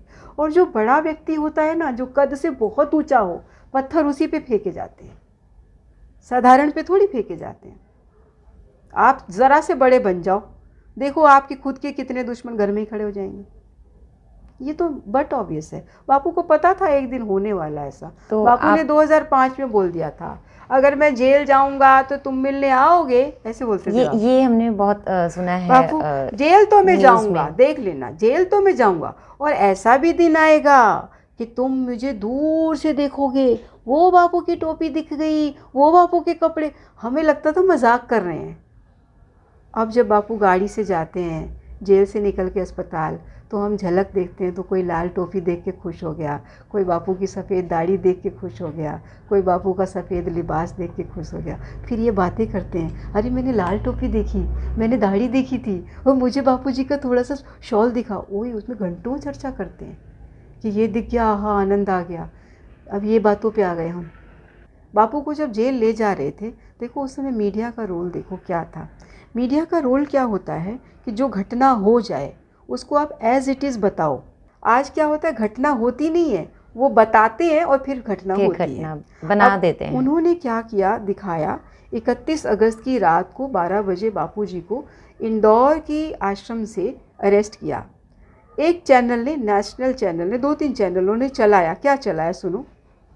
मैं उस समय किसी के घर थी और उन्होंने कहा कि दीदी देखो बापूजी अरेस्ट हो गए। हमने टीवी खोला तो उस चैनल में चल रहा था कि बापूजी को, बापूजी की कुटिया की दीवार को तोड़ के, खिड़की हटा के, उसमें से बापू को खींच के निकाला गया और फिर अरेस्ट किया गया। मैंने कहा यार बापू ऐसे नहीं है। मैं इंदौर गई, मैंने कहा अपन नहीं बैठेंगे, अपन देख के आएंगे हुआ क्या है। 2-3 दिन बाद मैं इंदौर गई। मैंने इंदौर के संचालक से पूछा, आश्रमों में टीवी तो होता नहीं, संचालकों को क्या पता टीवी में क्या दिखा रहे हैं, उन्हें नहीं मालूम कुछ भी, उनकी अपनी दिनचर्या होती है। तो मैंने कहा भाई कहाँ, कौन कुटिया की कौन सी दीवार तोड़ी थी बापू को अरेस्ट करने? बोले दीदी दीवार तोड़ी थी। मैंने कहा ऐसा चलाया है मीडिया में? मैंने कहा ईंटें भी दिखाई हैं। अच्छा ईंटें गीली थी क्या? अब मुझे तो याद नहीं था। मैंने कहा कुछ ऐसी थी। अरे दीदी वो सड़क के उस तरफ बिल्डिंग बन रही थी, उसकी एक दीवार गिर गई थी तो पत्रकार वो शूट कर रहे थे, मुझे लगा पता नहीं क्यों शूट कर रहे हैं, वही दिखाया होगा। तो मैंने कहा कुटिया दिखाओ बापूजी की। कुटिया दिखाई तो बिल्कुल इंटैक्ट, कुछ भी नहीं चेंज। मैंने कहा बापू अरेस्ट कैसे हुए? बोले बापू जब बाहर के साधकों को पुलिस लात से, घूंसों से मारने लग गई, धड़ धड़ धड़ धड़ धड़ धड़, तब बापूजी ने सिटकड़ी खोली, बाहर आए, बोले मेरे बच्चों पे वार मत करो, चलो कहाँ चलना है मैं चलता हूँ। ऐसे बापू अरेस्ट हुए।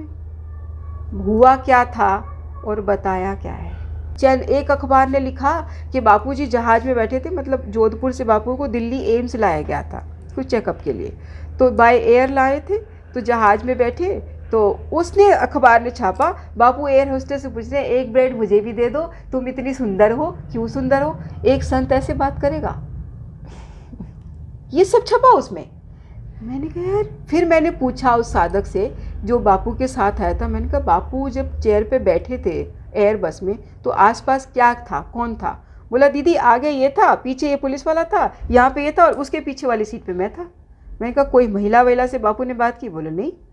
और बताओ कोरोना काल आया, तब माननीय सुप्रीम कोर्ट ने कहा कि जो 60 साल से ऊपर के लोग हैं, जो कैदी हैं, जिनका व्यवहार जेल में सही है, उन्हें बीमारी ना बढ़ जाए, उन्हें घर भेजा जा सकता है, भेज देना चाहिए। सभी कोर्ट को ये डिसीज़न, सभी स्टेट को ये बताया गया था, सबको भेजा गया, हमारे बापू को नहीं भेजा गया। कोरोना होने के बाद भी नहीं भेजा। बापू को कोरोना हो गया, रेमडेसिविर देना पड़ा, बापू का हीमोग्लोबिन 3.5 हो गया, हम चिल्लाते रहे, कोई सुनवाई नहीं। हमने कहा नियरेस्ट आश्रम में भेज दो, हाउस अरेस्ट कर दो, किसी को जाने की मिलने की अनुमति मत दो, हाउस अरेस्ट कर दो, कम से कम वातावरण बदलेगा। वो इस माहौल में, जिस आश्रम में रहते रहे हैं, उस माहौल में उनको थोड़ा रिलीफ होगा। नहीं सुना। बापूजी के एक भांजे थे, बापूजी के भांजे की भी अलग कहानी है। शंकर उनका नाम था। आश्रम में रहते थे और बड़े उद्दंडी भी थे। तो उनका किसी संचालक से झगड़ा हो गया। वो कहानी बड़ी दिलचस्प है, किसी को पता नहीं होगी। तुम्हारे चैनल पहली बार बोल रही हूँ, इनफैक्ट मैं ही पहली बार बोल रही हूँ। तो किसी को उनका मतलब उनकी लड़ाई हो गई संचालक से, मेन संचालक से। और वो संचालक और वो शंकर भाई धड़ धड़ धड़ धड़ लड़ रहे हैं। बापू व्यासपीठ पे बैठे हैं, दोनों आ गए व्यासपीठ के पास, बापू के पास। दोनों अपना अपना पक्ष रख रहे हैं, क्योंकि और किसी से तो लड़ाई सुलटाई नहीं जा सकती थी, बापू अकेले सुलटा सकते थे। तो बापू ने शंकर को, पहले बापू ने संचालक की बात सुन ली, अब नहीं, शंकर की सुन ली। अब जब संचालक बोल रहा है तो शंकर उसको बोलने नहीं दे रहा। शंकर बीच में बोलते जा रहे हैं। तो बापू बोल रहे, अरे तू सुन तो, मेरी बात तो सुन, तू मेरी बात तो सुन तो। लेकिन शंकर भाई नहीं सुन रहे, गुस्से में। संचालक बोलने की कोशिश कर रहे हैं, शंकर भाई नहीं सुन रहे। बापू बोले, अरे तू सुन तो, एक बार सुन तो ले। शंकर बोला, मैं नहीं सुनता, गुस्से में। अब इतने बड़े ब्रह्मज्ञानी संत अगर बोल रहे हैं तो सुनना चाहिए। बापू ने गुस्से में बोला, ठीक है, तू नहीं सुनता तो तू नहीं सुनेगा। इतना बोलना ही था कि वो बहरा हो गया। उसके कान की शक्ति खत्म, अब उसको कुछ नहीं सुनाई दे रहा, सन्नाटा उसके कान में। वो धड़ धड़ धड़ धड़ थप्पड़ मार रहा है, उंगली घुमा रहा है, तीली डाल रहा है, तेल डाल रहा है, दवाई डाल रहा है, कुछ हो गया, दवा खाना भाग रहा है। 3-4 दिन तो दवा खाना भागा, दवाई डाली, सेक करा, सब करा, उसके कान की शक्ति खत्म। फिर वो एम्स आया। एम्स में उसने थॉरो चेकअप करवाया, ENT डिपार्टमेंट से। थॉरो चेकअप में उसके कान बिल्कुल ठीक है, कोई प्रॉब्लम नहीं है, सुनने की शक्ति होनी चाहिए, लेकिन वो सुन नहीं पाया। मरते दम तक उसको कुछ सुनाई नहीं देता था। हम हंसते थे उससे, हमें अपनी बात बोल देता था और जब हम बोलने लगते थे तो चला जाता था। तो मैंने कहा ये कैसा है, ये ना अपनी बात बोल गया, जब मैं बोल रही हूँ तो चला गया। तो वो भाई बोला, दीदी ये शंकर है, उसकी बात आपने सुनी नहीं है। मैंने कहा, ये वो शंकर है? बोले, हाँ ये वो शंकर है, इसको तो, सुनाई नहीं देगा। हमने ना, आप जो बता रही हैं, तो ये हमने ना जैसे अपनी पुरानी कथाओं में सुना है कि उनको श्राप मिला और ऐसा हो गया। हाँ। लेकिन ये मॉडर्न टाइम्स में मैं पहली बार आपके मुंह से ऐसा सुन रही हूँ कि किसी व्यक्ति को श्राप मिला। ऐसे दर्जनों केस है। मैं तो तुम्हें एक बता रही हूँ, ये किसी को पता नहीं है। वो शंकर ना बापू में बहुत श्रद्धा रखने लगा, तो उसको शंकर को गुस्सा नहीं आया, उसके सुनने की शक्ति खत्म हो गई, लेकिन वो बापू को गुरु ही मानता था, बापू को उतनी श्रद्धा से मानता था। हम लोग कई बार बोलते थे कि तुझे गुस्सा नहीं आता, तेरे को सुनाई नहीं देता, लिख के बोलते थे उसको, इशारों से बोलते थे। तो बोलता था कि बापू ने कान की रोशनी, कान की शक्ति ली है, बापू जब चाहेंगे दे देंगे। अच्छा, उसकी एक ही इच्छा थी कि मैं बापू जी के सामने मरूं, और जब मैं मरूं तो मेरा दाह संस्कार बापू के हाथों से हो, या जब ना भी करे बापू तो बापू के सामने हो। ये उसकी अंतिम इच्छा थी। वो बीमार पड़ा, बापू जेल में थे, बापू को मैसेज आया बापू शंकर बीमार है। बापू ने ध्यान में देखा, उसकी जीवन रेखा अब नहीं थी। फिर भी बापू ने थोड़ी बहुत कोशिश की, कुछ ठीक हुआ। बापू ने उसको मैसेज भेजा कि बेटा कुछ चाहिए क्या? बोला, आप अंतिम बार एक बार दिख जाते। बापूजी ने अर्जी डाली कि मुझे मेरा बच्चा ही है, वो बचपन से उसको पाला है, आप मुझे 1 घंटे की मोहलत दे दो, मैं उसको सर पे हाथ फेर के आ जाऊं। वो तो बीमार था, बेड पे था, तो नहीं दी मोहलत। वो वेट करता मर गया। उसने कहा था कि बापू आएंगे और मेरे शरीर को जब तक बापू नहीं सहलाएंगे अग्निदाह मत करना। हमने चिट्ठी डाली कोर्ट में कि बापूजी को 1 घंटे के लिए भेज दिया जाए ताकि इनका दाह संस्कार कर सकें। 1 दिन बीता, 2 दिन बीता, 3 दिन बीता। हम कचहरी के चक्कर काटते रहे, लेकिन कचहरी वालों ने 1 घंटा भी नहीं दिया। हमने बार बार बोला, जहाज़ का पैसा हम भरेंगे, आपके पुलिस वालों का खर्चा भी हम भरेंगे, आना जाना सब सुरक्षित होगा, हम गारंटी ले रहे हैं, हम समय पे आएंगे, समय पे चले जाएंगे, हमें सिर्फ उसको एक बार टच करना है, देखना है। उन्होंने नहीं जाने दिया। 1 हफ्ते बाद उसका फिर आश्रम के एक भाई ने दाह संस्कार कर दिया। बापूजी को चिट्ठी लिख दी कि बापू बॉडी सड़ने लगी है, केमिकल भी अब रिसीव नहीं कर रही, आश्रम में बदबू हो जाएगी, अब क्या करें। तो बापूजी ने चिट्ठी भेजी कि ठीक है, जैसा आपको उचित लगे माहौल के हिसाब से। मतलब मानवता मर गई। आप आतंकवादी से पूछते हो कि तुम्हें गोश्त खाना है, कैसे खाना है, कितने बजे खाना है। संतों से कोई मतलब नहीं। वो भी तब जबकि कोर्ट के सामने है कि उनके ऊपर जो एक इल्ज़ाम लगाए गए हैं वो अरे उसमें ये कोई छोड़ो, सत्यता नहीं है। गुजरात का केस बताती हूँ। कुछ समय बाद गुजरात में 2 बहनों ने आरोप लगाया कि मेरा रेप किया। ठीक है, वो लड़की बोलती है कि 2004-5 में रेप हुआ। अरे 2003 में बताया रेप हुआ। 2003 में बड़ी बहन का रेप हो गया तो वो छोटी बहन को क्यों समर्पित करेगी आश्रम में? अगर बड़ी बहन त्रस्त है तो छोटी बहन को बोलेगी तू मत आ। छोटी बहन भी समर्पित हो गई। कुछ साल बाद वो चली गई, शादी कर ली, बच्चा भी पैदा हो गया, अच्छी खासी ज़िंदगी जी रही है। अब बापू जेल में है तो बोलती है मेरा रेप किया, कई बार किया। अच्छा, जिस डेट का रेप बताती है, जिस जगह का रेप बताती है, उस जगह पे उस दिन ना तो नारायण साईं थे ना बापू थे, वो कहीं और सत्संग कर रहे थे। हमने वो जगह बता दी। अच्छा, फिर सत्संग करें तो उसका तो मतलब पब्लिक प्रूफ होगा है, क्योंकि पब्लिक है के वहाँ पे, तो सामने उसका तो हमने वो वीडियो दिया। उन्होंने उसकी फॉरेंसिक जांच करवाई, फॉरेंसिक जांच में वो सही पाया गया, फिर भी सजा सुना दी। आपने तय कर रखा है कि संत के खिलाफ जो मनवाए करेंगे, कर लो भाई, ऊपर भी तो कोर्ट है, वो बख्श देगा। अभी हाल ही में आपने एक प्रेस रिलीज़ की थी बापू जी के सेहत के लिए, कैसी सेहत है अभी उनकी? बापूजी को पिछले कुछ दिनों में लगातार 3 बार हार्ट अटैक आया, और हार्ट अटैक इतना सीवियर हुआ था कि जोधपुर एम्स में जब एडमिट किया गया तो बापू 22 दिन वहाँ रहे। उसमें जो चेकअप वगैरह हुए, उन चेकअप में बापूजी को कई सारी बीमारियाँ थी। बापूजी को 3 मेन आर्टरीज़ में ब्लॉकेज है, 99% है, 90% है, 78% है। अगर इतना ब्लॉकेज 3 मेन आर्टरीज़ में हो तो सर्वाइवल बहुत मुश्किल होता है। बापू उस पीड़ा के साथ चल रहे हैं। बापू को जो लोअर इंटेस्टाइन है, स्मॉल इंटेस्टाइन, उससे लगातार रक्त का स्राव होता है, ब्लीडिंग हो रही है। बापूजी की प्रोस्टेट ग्लैंड बढ़ी हुई है। बापूजी को डायबिटिक हो गया है, कमर में दर्द होता है, चलने फिरने की शक्ति लगभग ना के बराबर हो गई है। तो ये सारी प्रॉब्लम, इससे पहले जब बापू जेल नहीं गए थे, बापूजी को एक दिमाग में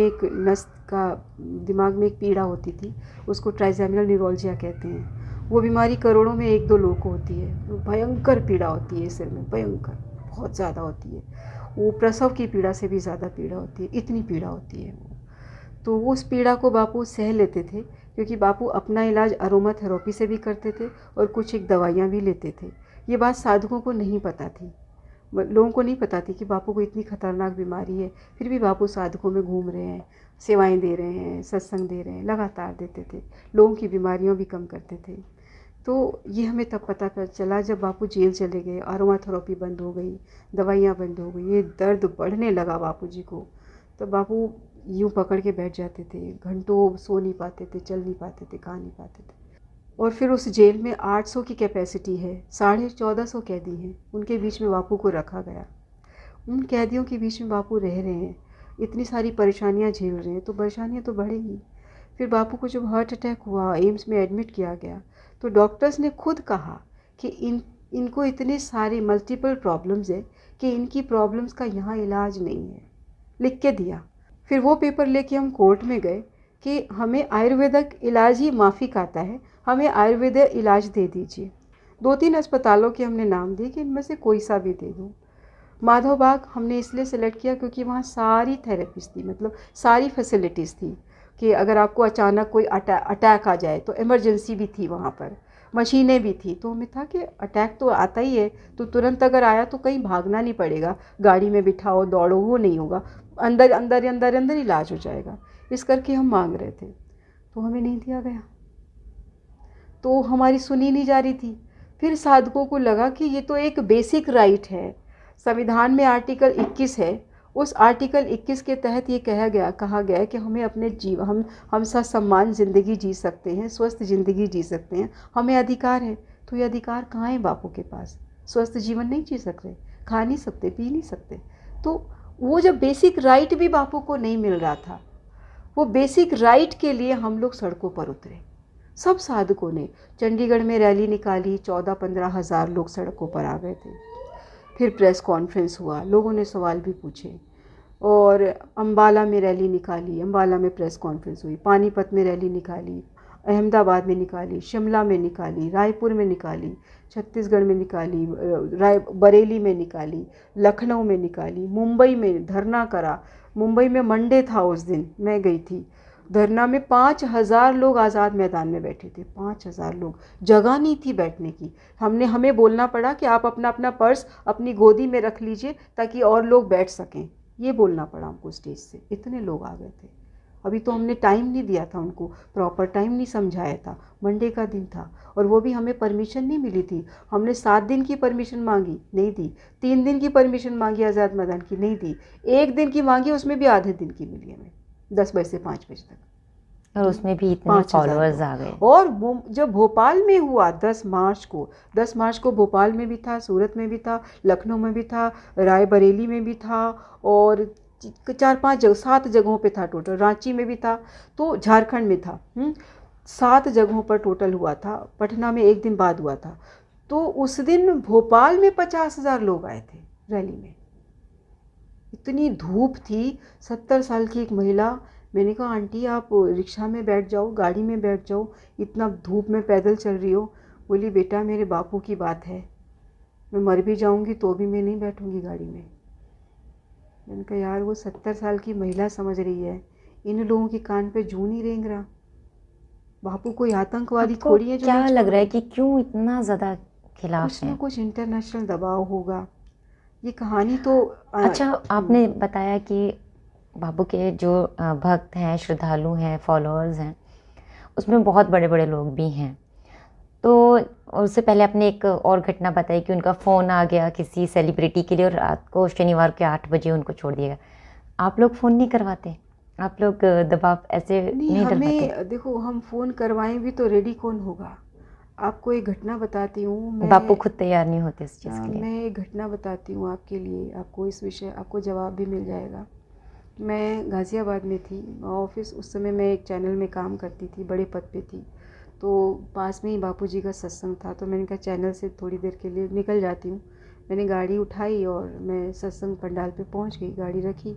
तो मैंने क्योंकि जीन्स टी शर्ट पहना था तो इसलिए मैंने कहा पीछे बैठ जाऊँ, क्योंकि जीन्स टी शर्ट में आगे बैठना थोड़ा, ऑफिस में अमूमन यही कपड़े पहनते थे हम लोग, पत्रकार लोग हैं। तो मैं थोड़ा सा साइड में खड़ी थी। तो फिर इतने में बापूजी ने इशारा किया कि आगे आ जाओ। फिर बापूजी बोले कि अभी जो मेहमान आ रहे हैं उनका स्वागत करो आप, मतलब माइक में। तो मेरे को पता था कि एक सांसद आ रहे हैं, तो मैंने कहा बापू मैं नेताओं का स्वागत नहीं करूँगी। तो बापू बोले कि आदेश है मेरा, गुरु की बात नहीं काटते। तो मैंने अनमने उनके लिए 4-5 लाइनें बोली कि फला फला पार्टी के फला फला ये आए। तो बापू बोले अच्छा। बापू ने मेरी बात बीच में काटी। थोड़ी देर बाद में, मतलब मैंने ऐसे मैंने कहा जी बापू तो यही है। तो बापू बोले अच्छा ठीक है। फिर स्टेज से जब उतरे तो बापूजी ने, वो सांसद थे, महज एक सांसद, बापूजी ने उनको बोला कि मैं तुम्हें आशीर्वाद देता हूँ, तुम बहुत बड़े पद पे पहुँच जाओगे। ऐसा मैं वहीं खड़ी थी, सुन रही थी सब कुछ, और मैंने उनको देखा। मैंने कहा बरस रही है कृपा आज आप पर। तो वो खुश हुए, मुझे भी उन्होंने धन्यवाद किया। ये शॉट है मेरे पास, अगर वो बुक करेंगे तो मैं शॉट दिखा दूंगी उनको, क्योंकि वीडियो झूठ नहीं बोलता। फिर थोड़ी देर में बापूजी ने उनको जल दिया। बापू बोले जल ले लो और ये जल ग्रहण करो, तुम बहुत जल्दी बड़े पद पे पहुंचोगे। मैंने उनको कहा कि इसकी एक बूंद भी नीचे मत गिरने देना, इसमें बहुत कुछ दिया है बापू ने आपको। तो बोले जी बहन जी, जी बहन जी, ऐसे किया उन्होंने मुझे। उनका ठीक है। फिर वो चले गए। कुछ दिन बाद वो एक पार्टी के अध्यक्ष बने, और कुछ दिन बाद, इलेक्शन के बाद, वो जीते, फिर कैबिनेट मंत्री बने। बापू अब तक जेल पहुंच चुके थे। आप उनका नाम बताएंगी? नहीं बताऊंगी, बेचारे अभी इलेक्शन लड़ रहे हैं तो क्यों परेशान करूं किसी को। उनको जीतने दो, भगवान करे जीत जाए, इतने बुरे इंसान भी नहीं हैं। तो क्या हुआ कि कुछ दिन बाद हमारे साधक भाई बहन उनके पास गए, क्योंकि वो तो आए थे, लोग जानते थे, आशीर्वाद सबके सामने दिया था बापूजी ने। तो वो लोग गए, बोले बापू जेल में हैं, बापूजी को खाना भी नहीं पहुंच रहा, थोड़ी आप कुछ करिए। बापूजी को गलत केस में फंसाया। जो सीधे साधे साधकों ने जो बोलना था बोला अपने हिसाब से। उनकी ज़ुबान से क्या निकला पता है? बोले हम जानते हैं आपके बापू निर्दोष हैं, लेकिन हम क्या करें, हम मजबूर हैं। साधक भाई बहनों ने मुझे बताया कि दीदी आज हम यहाँ गए थे, उन्होंने ऐसे ऐसे बोला। मैंने कहा वो मजबूर है और हम बेवकूफ़ हैं। अब क्या होता है कि जब सज़ा हो जाती है ना, फिर एक बुक बन जाती है, लॉ में वो बुक बन जाती है। अब दोबारा कोई बड़ा आदमी ऐसे किसी केस में फंसा तो फिर वकील क्या करेगा, बोलेगा फला डेट को फला व्यक्ति पर ये केस लगा था, रेफरेंस देगा, ये केस लगा था और इसको इतने साल की सजा हुई। अब वो जज मजबूर हो के उसको सजा सुना देगा। तो ये तो नजीर बन गई। हाँ, अब तो कोई छूट नहीं सकता। आप कानून की धारा को गलत डायरेक्शन में ले जा रहे हो। अंधेर नगरी आ जाएगी। कोई भी बड़ा व्यक्ति, जिसका कोई व्यक्ति बड़े पद पे चला गया, पुत्र चला गया, भाई बड़े पद पे चला गया, केस में आपने कभी भी 0 FIR करवा देनी है। कभी भी आप उस पर आरोप लगा दोगे, बोलोगे भाई आसाराम बापू जैसी हस्ती को इतने साल आपने रखा तो इसको भी डालो। अब कोर्ट बाधित हो जाएगा, इतनी बड़ी एज में। हाँ, अब कोर्ट बाधित हो जाएगा, न चाह के भी उसको वो सजा देनी पड़ेगी। तो आप अंधेर नगरी में जा रहे हो, पुरुष जगत के लिए खतरा पैदा हो रहा है। अभी तक जो भी हमने आपसे बात की मैंने, उसमें जो मुझे सबसे बड़ी वजह लग रही है, आप मुझे करेक्ट कीजिएगा इफ़ आई एम रॉन्ग, तो जो उन्होंने हिंदू धर्म का से जो लोग हट गए थे, दूसरे धर्म परिवर्तन कर लिया था, उनकी जो घर वापसी करवाई है, मुझे अभी तक यही एक सबसे बड़ी वजह लग रही है। यही मेन कारण है। यही मेन कारण है। काला हांडी में जो अटैक हुआ था, उसमें तो बापू बच ही नहीं सकते थे। वो तो बापू का पायलट इतना टैलेंटेड, देखो साधना करने से ना आपकी शक्तियाँ जागृत होती हैं। आप साधारण व्यक्ति हो और आप 10 माला जप लो, आप अभी समझ लो, आप अभी हो जो भी हो, आप अपनी शक्ल देख लो, फ़ोटो खींच लो अपनी, ठीक है, और आप 1 हफ्ते का अनुष्ठान रख लो। 1 हफ्ते के अनुष्ठान में डेली में कोई भी मंत्र आप जपना शुरू करती हो। 1 हफ्ते के अनुष्ठान के बाद जब आप अपना चेहरा देखोगी, आपकी आवाज़ देखोगी, आपका काम देखोगी, आपको खुद लगेगा yes I have gain something. तो बापू ने तो कई वर्षों साधना की है, कई वर्षों। बापू जब एक आदमी को देखते हैं ना तो पूरा स्कैन कर लेते हैं, उसके पिछले जन्म की कहानियाँ सुना देते हैं, आगे कौन सा जन्म होता है ये तक बता देते हैं। अपने आश्रम में एक बहन है, बहुत अच्छी वक्ता है, बहुत अच्छी वक्ता है, बहुत अच्छी साध्वी है, और वो प्योर है, कभी किसी मर्द को उसने छुआ तक नहीं है, ब्रह्मचारिणी है। छोटी थी तो उसके हार्ट में छेद था और उसके पिता ने कहा कि ये मुश्किल से, डॉक्टर ने बोला है कि 4-5 साल की मेहमान है, ये नहीं बचेगी। बापू बोले इसको मुझे दे दो, मैं पालूंगा। आज वो 48 साल की है।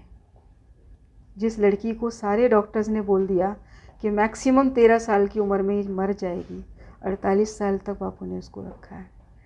और ध्यान भजन बहुत अच्छा, मतलब उनसे आप 5 मिनट बात करोगे ना तो आपको लगेगा कितना कुछ भगवान ने बरसा दिया।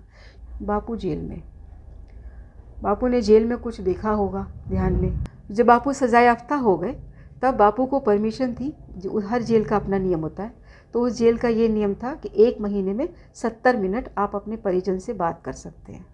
तो बापू के परिजन तो हम ही लोग हैं, तो बापू कभी कभी कर लेते थे सत्संग के ज़रिए। तो बापू जी ने मैसेज भेजा कि उस लड़की को पकड़ो। अब संचालिका के पास 300 लड़कियां हैं, जो आश्रम की संचालिका है उसके पास तो आश्रम में 300 लड़कियां हैं, और वो इस नाम की लड़की ढूंढे कहाँ। बापू बोले जल्दी पकड़ो उसको, और ढूंढा गया सारे आश्रम में, कहाँ है तो रूम में मिली, पकड़ के लाए। फिर बापू जी ने उसको मैसेज भेजा, बताया अभी बापू तुझे कल खोज रहे थे इतने इतने बजे। मैसेज भेजा बापू जी ने, ये क्या चल रहा है तेरे मन में, क्यों आत्महत्या करने जा रही थी? तुझे पता है आत्महत्या करने का क्या मतलब होता है? आत्महत्या जो करता है उसके शरीर को जो छू ले उसके भी 7 जन्मों के पुण्य नष्ट हो जाते हैं, पाप शुरू हो जाते हैं उसके जीवन में। आत्महत्या जिसने की उसको देख लेना भी पाप होता है। आत्महत्या इतना बड़ा पाप है, इससे बड़ा कोई पाप नहीं होता है। फिर बापूजी ने मैसेज भेजा कि श्री योग वशिष्ठ महारामायण का 348वां पेज नंबर रोज़ पढ़ा करो, तुम्हारा मनोबल स्ट्रांग होगा। आपने बताया अटल बिहारी वाजपेयी जी आसाराम बापू जी से सलाह मशवरा करते थे, आना जाना, और भी बहुत सारे नेता सांसद आते थे।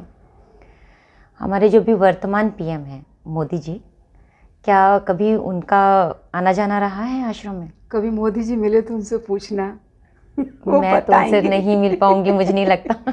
नहीं, मन की बात में पूछ लो ना, पूछो कि आप आसाराम बापू जी को जानते हो, कभी देखा है, कभी मिले हैं, देखिए ज़रा क्या जवाब देते हैं। वैसे मेरे पास बहुत सारे ऐसे विजुअल हैं हमारे आश्रम में, हमारे स्टूडियो में, हमारी मैगज़ीन में भी छपा है। वो कई बार सत्संग में आए हैं, बापूजी के सत्संग में आया करते थे, बापूजी से आशीर्वाद लिया करते थे। बापूजी के सत्संग वो चुप चुप के भी अटेंड करते थे। उन्होंने खुद बोला है कि बापूजी आपके सत्संग में, अम्बाला में ध्यान योग शिविर मैंने आपका अटेंड किया है, आपका सत्संग लुधियाना में हुआ, मैंने वो भी अटेंड किया। वो उनकी खुद की बाइट है, हमारे पास है। तो बापूजी के बहुत सत्संग उन्होंने अटेंड किए हैं, बापूजी का बहुत सानिध्य उनको मिला है। और सबसे बड़ी बात, बापू बहुत प्रेम करते हैं उनको, बहुत चाहते हैं। बापू उनको इतना लाइक करते हैं कि बापूजी ने, जब वो सीएम थे तब बापूजी ने उनको कह दिया था कि मैं तुझे पीएम की कुर्सी पे देखना चाहता हूँ और तुझे बना के रहूँगा। तब उन्हें अंदाज़ा भी नहीं होगा कि मैं कभी पीएम भी बन सकता हूँ, क्योंकि उस समय तो उनके पास बहुत सारे आरोप प्रत्यारोपों के बीच में वो घिरे हुए थे। उस समय नया नया गोधरा कांड हुआ ही था और उनकी खुद की कुर्सी उस समय हिल रही थी। तो बापूजी ने उनको कहा था कि तुम बने रहो इस कुर्सी पे, तुम्हें पीएम तक जाना है, डटे रहो।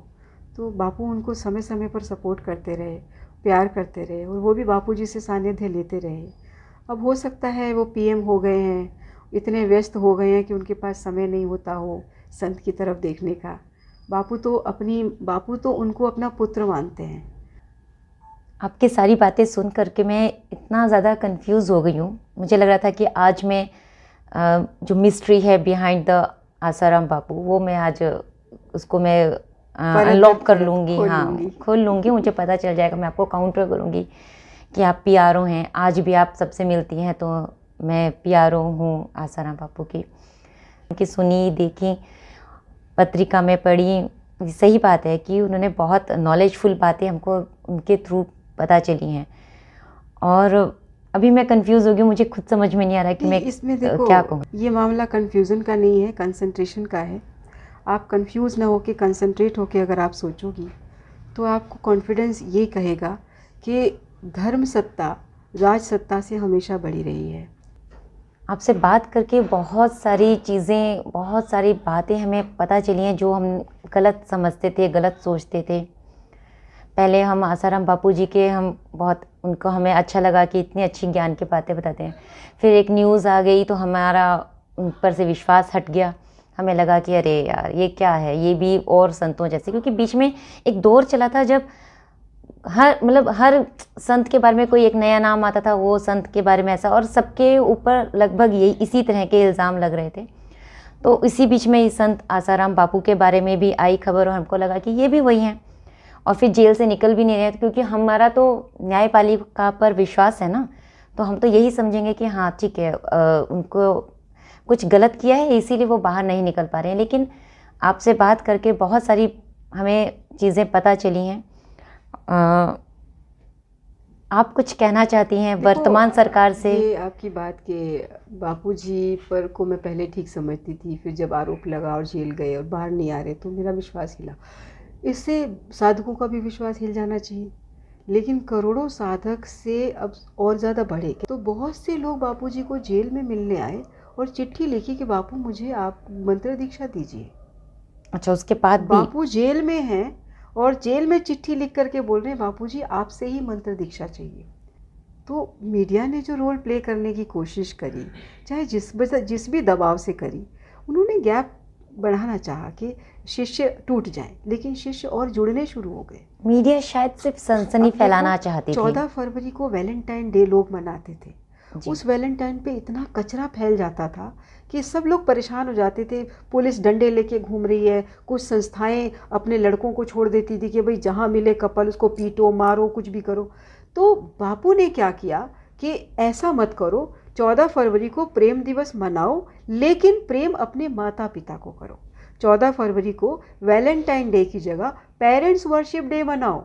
एक थाली लो, उसमें फूल माला रखो, उसमें एक मिठाई रखो, चावल के थोड़े दाने रखो और थोड़ा कुमकुम रोली रखो। माता पिता की आरती उतारो, उनको कुमकुम चढ़ाओ, उनको अक्षत चढ़ाओ, फूल की माला पहनाओ और माता पिता के पैरों में सर रख के आशीर्वाद लो। हो गया वैलेंटाइन डे आपका। पेरेंट्स वर्शिप डे होना चाहिए ये, क्योंकि असली प्रेम आपको माँ ने सिखाया है, असली प्रेम की जिम्मेदारी आपको पिता ने सिखाई है। तो अगर ये प्रेम दिवस भी मनाते हो तो जिसने असली प्रेम सिखाया है उसके चरणों में ये प्रेम को समर्पित करो। और बापूजी ने 2006 में बात बोली थी, तब कुछ लोगों ने पेरेंट्स वर्शिप डे मनाया। इस बार 87 करोड़ लोगों ने पेरेंट्स वर्शिप डे मनाया 14 फरवरी को। धूमधाम से फेस्टिवल मनता है। तो ये अकेला ऐसा फेस्टिवल है जो अमीर गरीब, देश भारत विदेश सब जगह एक ही स्टाइल में, एक ही डे में, एक ही तरीके में, एक ही पद्धति से मनाया जा रहा है। ऐसा कोई दूसरा त्यौहार इस धरती पर नहीं मिलेगा।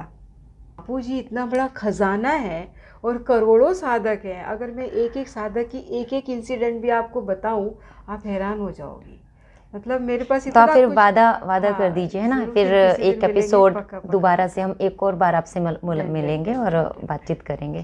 ठीक है, तो तब तक के लिए हम अपने दर्शकों को कर देते हैं बाय बाय, नमस्कार। मेरी बात जो अच्छी ना लगे उसे छोड़ देना, उसके लिए माफ़ी मांगते हूँ। लेकिन उम्मीद ये बांधे रखना कि बापू महान संत हैं और महान संत को समझने के लिए हृदय में संतत्व ज़रूरी है। दूसरों की बातों को सुन करके एक आंकड़ा नहीं बनाना चाहिए, आकलन नहीं बनाना चाहिए।